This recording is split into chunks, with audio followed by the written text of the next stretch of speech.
the airport again. Ya Allah. Ya Allah, straight to the airport. Oh my God. The IRGC has claimed that radar systems, fuel storage facilities, and runways at U.S.-linked bases in the UAE and Kuwait were destroyed in its latest strikes.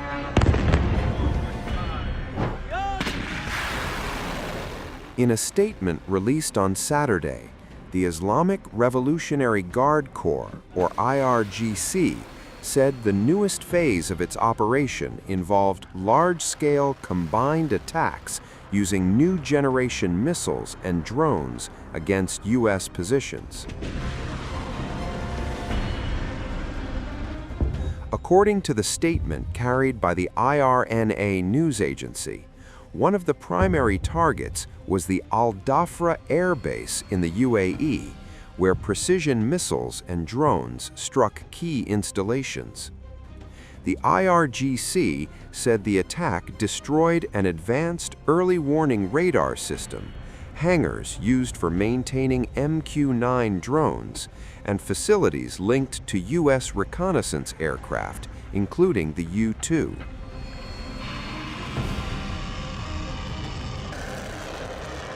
The IRGC also reported heavy missile strikes on the Ali Al Salam airbase in Kuwait, stating that cruise and ballistic missiles damaged the base's radar systems, fuel storage facilities, and 2 runways used by U.S. aircraft. Earlier, authorities in Dubai have confirmed that there has been a minor incident resulting from the fall of debris after an interception. In a statement, the Dubai media office said the incident has been successfully contained, with no injuries reported. They also denied reports circulating on social media about any incidents at Dubai International Airport. Meanwhile, all Emirates flights to and from the city of Dubai in the United Arab Emirates have been suspended until further notice, the airline has announced. Additionally, Qatari authorities have just sent out another elevated security threat level, telling residents to remain indoors.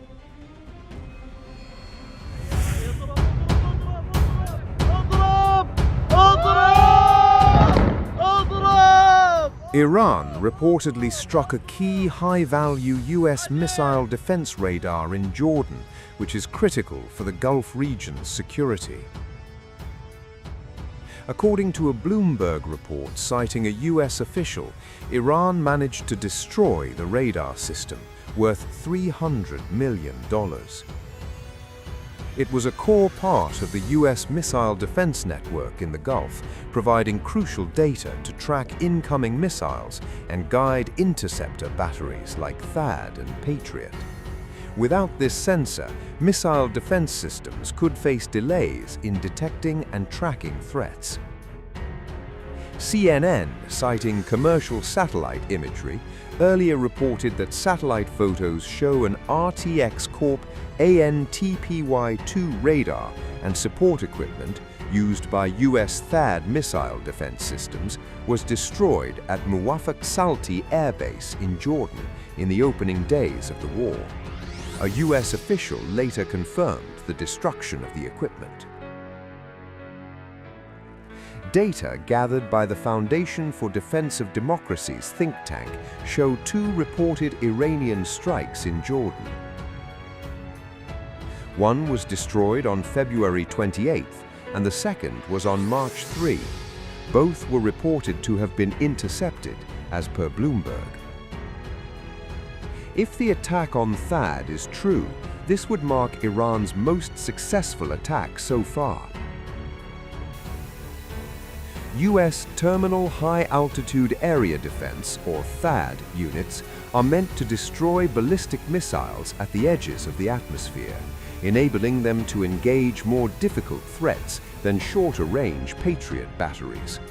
With this ANTPY-2 radar out of commission, Missile interception duties will fall onto the Patriot systems, for which PAC-3 missiles are already in short supply, as per Bloomberg. The US has 8 THAAD units globally, including in South Korea and Guam. The batteries cost about $1 billion each, with the radar comprising about $300 million of that, according to the Center for Strategic and International Studies.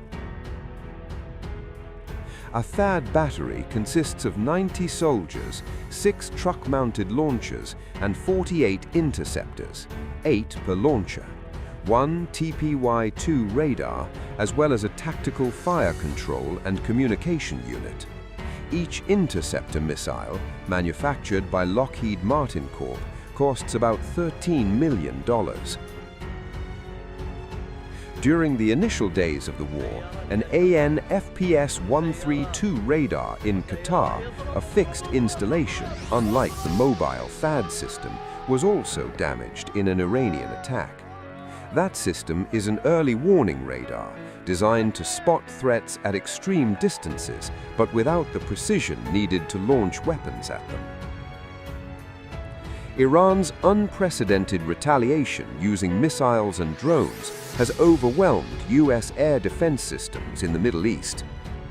It has prompted fears that stockpiles of advanced interceptors, such as THAAD and Patriot 3, will soon run dangerously low. On Friday, defense contractors, including Lockheed and RTX, met at the White House as the Pentagon pushes to speed weapons production.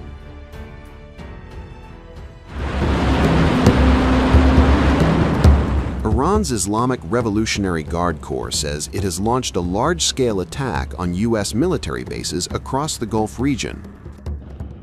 In a statement cited by Iranian media, the IRGC claimed it fired ballistic missiles, cruise missiles, and drones at several American installations, marking one of the most direct strikes yet against U.S. forces during the ongoing conflict. According to the IRGC statement carried by Iranian outlets, the targets included El Defra Air Base in the United Arab Emirates, Ali Al Salem Air Base in Kuwait, and Al Udeid Air Base in Qatar. These bases are key hubs for American air operations and military coordination across the Middle East. The IRGC claims the strikes damaged multiple strategic facilities at these installations. Iranian forces say radar systems, drone operation facilities, fuel depots, air traffic control infrastructure, and sections of runways were hit during the attack. The claims have not yet been independently verified.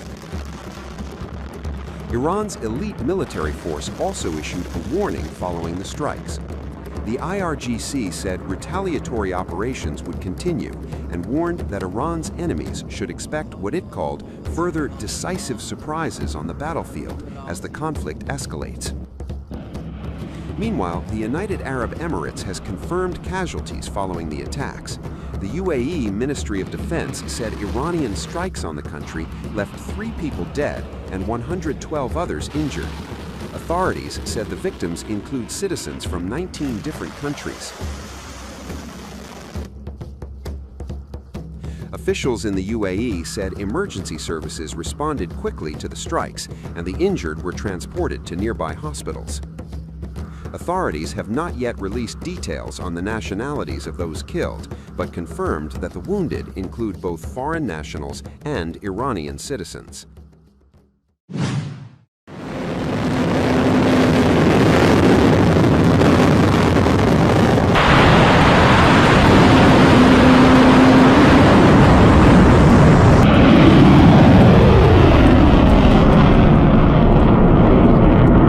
Iran's Islamic Revolutionary Guard Corps says it has launched the 22nd wave of Operation True Promise 4, firing a barrage of missiles towards Israeli and U.S.-linked targets. The announcement was made in a statement carried by Tasnim news agency. According to Tasnim, the new wave began Friday afternoon under the codename Ya Hussein ibn Ali. The IRGC said missiles were launched toward what it described as the heart of the occupied territories. The IRGC said the strike involved several missile types, including Khorramshahr-4, Khaybar, and Fatah missiles, targeting locations from the Persian Gulf region to Tel Aviv. The statement, carried by Tasnim news agency, said targets included American and Israeli-linked facilities in Gulf countries, along with locations around Tel Aviv, Ben Gurion Airport, and military centers in Haifa. Iran said one of the missiles used in the barrage was the Khorramshahr-4, described as an ultra-heavy missile carrying a 2-ton warhead and capable of speeds exceeding Mach 14, according to the IRGC statement. Iranian officials also rejected claims that its missile capabilities have weakened. The IRGC said the latest launches demonstrate that its network of missile bases remains fully operational, Tasnim reported. A senior IRGC official told Fars news agency that most missiles fired during the first week of the war were older systems produced between 2012 and 2014. The official said Iran has largely held back its newest missile systems so far, but warned that more advanced long-range missiles could be used in the coming days if the conflict continues, according to Fars. The IRGC says it is prepared for a prolonged war until what it calls the aggressor is punished. The Iranian ballistic missiles targeted the Ben Gurion International Airport in Israel, the Israeli media reported. According to Israeli media, there had been no reports of injuries following the latest Iranian ballistic missile attack on central Israel. According to the Israeli military, a small number of missiles were launched in the salvo. There were no reports of direct impacts in residential areas. Fragments reportedly landed in some areas. Sirens went off in Tel Aviv again after Iran launched ballistic missiles on the Israeli capital. The latest strikes mark a full week of attacks affecting countries across the Middle East. The IDF Home Front Command said civilians in areas where sirens sounded can now leave bomb shelters, but should still remain close to them. The Iranian military's missile strikes took place amid Israeli Prime Minister Benjamin Netanyahu chairing a meeting on the security assessment. Video released by the Israeli government press office showed alleged footage from the meeting of Benjamin Netanyahu with security officials, including David Zini, head of Israel's security agency, and several ministers. Those present included Defense Minister Israel Katz, Foreign Minister Gideon Sa'ar, Finance Minister Bezalel Smotrich, and National Security Minister Itamar Ben-Gvir. Iran on Friday said it mass-launched ballistic missiles at Israel, according to the Iranian state-owned television. The report identified them as Khaybar, Khorramshahr-4, and Fatah. Iran said the launch marks Wave 22 of Operation True Promise 4. On Thursday, the Israeli military said its air force carried out 2,500 strikes and dropped over 6,000 munitions on Iran.